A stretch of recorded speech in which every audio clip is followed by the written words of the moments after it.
whose idea was it to let dictionary.com troll people? Y'all be trolling people. I don't look at it that way. We do try to remain relevant, what's going on in the world, because language is a growing thing, right? It changes, it grows. Words, the way they're used, the meaning changes all the time.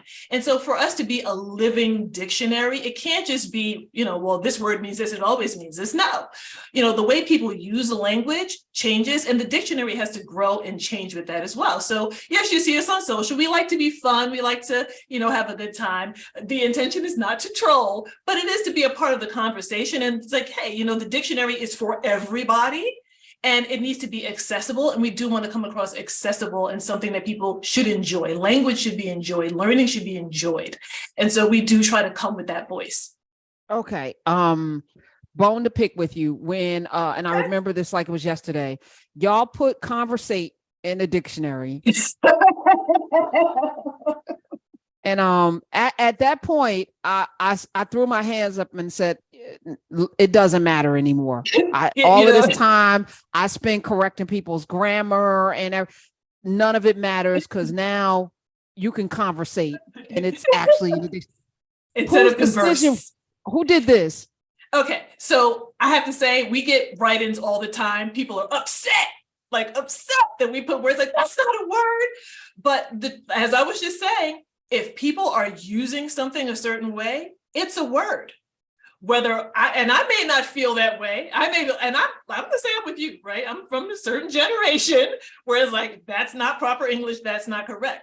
But over time, as people are using a word, it's a word. And it means what people, as they're using it, that's where we're following. We are describing language as it's being used. So we don't decide, actually. We look at the trends and we look at how people are using language, and we document and we define, but we don't decide necessarily that who gets to use a word or how they get to use it. So do y'all have a committee? So when do you decide to put the problematic words like conversate into, like, recent words that we didn't know, like email? I remember when that came in. I remember, it's like there are words that come, words all the time. Every year based on our cultural experience. And if we're honest, English is a car crash anyway of a language. I'm sure the British who are doing something this weekend that nobody should care about, but I'm sure they look at American English like this is absolute trash. Well, I will say this. You asked the question, who decides, right? So do I have a committee? I have a team of skilled lexicographers, which is a word I never thought I would use so much until I took this job. Now I say lexicography all the time. These are the people who actually write the dictionary. They are constantly looking at language, how it's being used. They know the history. They can tell you the etymology of any word. I have a guy on my team, my head of editorial lexicography. You say one thing to him and he will go off on a 20-minute tangent about the history of a word and how it got there and what it means and what it used to mean. So there's a team of people who this is what they do. This is their entire life. They love language and they look at the trends and they, document what is being spoken, how language is being used. So yes, we do have, it's not a committee, it's actual experts in language who write these things. Was he responsible for town bout? Y'all, town bout. That's in the dictionary. Town bout, TALMBOUT is in the dictionary. What you talking about? What you talking about, Dara? What is happening? So, this is a whole conversation that could happen about, what is what we would call slang necessarily, right? Because yes, they put it in there. And when they come to me with, and again, I don't pick the words, they come to me and they say, listen, this is what's being used. This is how it's being used. And I look at them and sometimes I'm like you, because I saw that and I questioned it.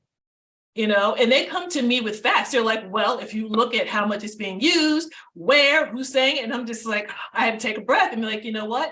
I don't get to decide what's a word. The people the way they're using language. So yeah, you can go ahead and pick the bones. I pick bones too. I ask questions too. But I had to really get comfortable with the fact that the way that I would like to see language used and the way that I teach my daughter, you don't say this, you don't say that. I don't get to control everything, which is hard. So now parents, folk that are raising children, you no longer can tell your child what is right and wrong, because next week, the very thing that they're saying, so how long does it take? What is it, a year-long study? How long before a word makes it? It's ongoing. It's ongoing, right? Okay. We do, I think, quarterly new word releases. Right. So we're always updating the dictionary. So they are constantly watching. So I'm not going to say, oh, it takes 5 years. Right. No, like it looks, and like, for instance, our word of the year last year was woman. Right. That was a year-long study of, okay, how are we using woman? And that's a great example of how the definition of a word can change over time, right? People can question it, but we are just documenting. So when we chose that word, it was amazing to us. I was so excited that woman was the word of the year. Again, I have a team, they come to me and they're like, oh, this is the choice for the word of the year. And I was like, really? I was so excited. But they then told me, like, with all of the things that were happening in the world and culture in this country around women's rights. I think it was a question during the, Ketanji Jackson's confirmation. It was like, define woman. And people were the spiking of like 1,000%, people looking up the word woman. Just amazing how language still has such an impact and how people still come to the dictionary to help define not just things, but themselves. So, that's the power of language. It's exciting. We're talking with Dara Sanderson, and you can follow her at Dara Sanderson and at Dictionary.com on the Twitter, CEO of Dictionary.com. Now, I will say, I see somebody in the chat, Nubia, talk about Scrabble. Scrabble, dictionary, and dictionary, completely different. So you need an actual Scrabble dictionary. If you come to Scrabble with some town bout, you're going to lose, because the town bout is not in the Scrabble dictionary, because I play Scrabble a lot. There's no town bout in the Scrabble dictionary. So there's that. As the CEO, Dara, coming in, what's the mission? How do you want us to interact and engage with Dictionary.com? And as I mentioned to you, there's a 3 million word gap. Like, I like, the word of the day. I was thinking about instituting it. So I'm going to play the word of the day today. Mm-hmm. Today's word of the day. Smith, play it. Orrery. Play it again. Orrery. Orrery. All right. Now, do you have to know what that means, Dara? Do you know? Well, yes, of course I know, because it's our word of the day. Okay. But that being said, do you get up and actually look at the word of the day and make sure that you know it, just in case you're on the Karen Hunter show, you got to get... I have the Dictionary.com app on my devices, and so it sends me the word of the day every day. I don't even have to look. It lets me know what it is. But like, the team goes through and they have a list, right? And they go through and they have a whole way that they pick the word and they put it up. And we also do every Friday. For a long time, we were doing Science Word of the Week. And so that was an attempt to really reach younger audience members, children with science words. We're partnering with Museum of Science on that. But, so yes, every day I know what the word of the day is because it gets sent to me. And of course, anyone can do that as well.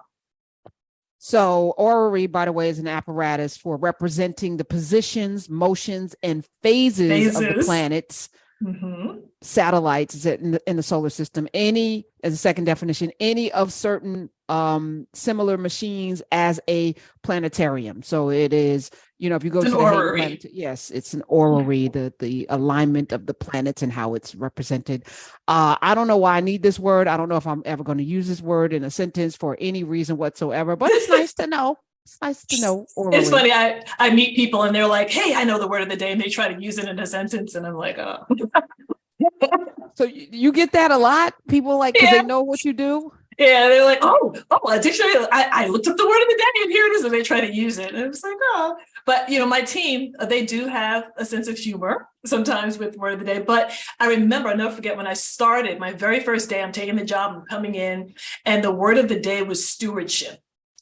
And it was the team sending me a message to see like, okay, you, and I said, okay, and I appreciated that. And I made sure I called it. I was like, I see you. I see that you're trying to send me that. And that's the power of words. Again, they were saying what they wanted from me, what they hoped for me. Great word of the day, but also a little note to new CEO. You are the new steward. Okay. All right. So you're in charge. What is it that a Dara Sanderson leadership at dictionary.com will what will be the outcomes? What is it that you want to establish for this company as it moves into the next phase?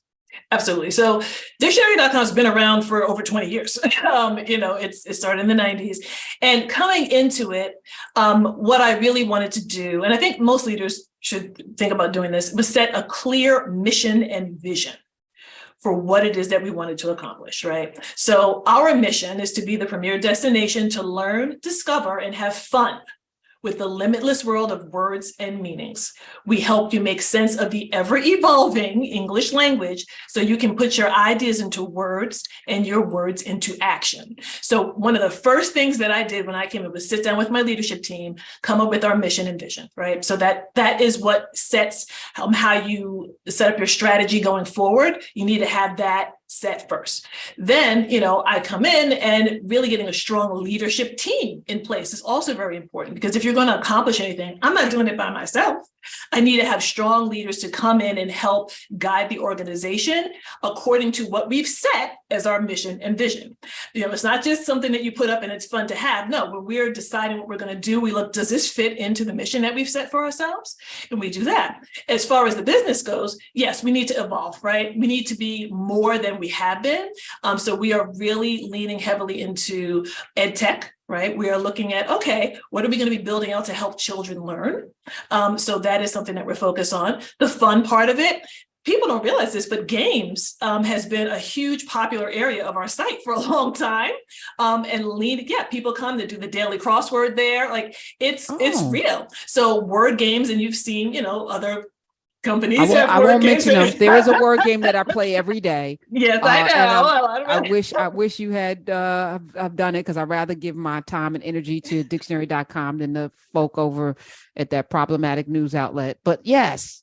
So, games is another area that we're leaning into heavily. We will continue to be a resource always for language, but I'm excited. Like, I came in, it's a brand that's been around a long time, but I really felt like it wasn't where it should be. Right? For dictionary.com, which has existed for this long and is such a resource used by millions and millions of people every day, I really wanted to just take this brand to the next level and really set us up for success in the future and educate.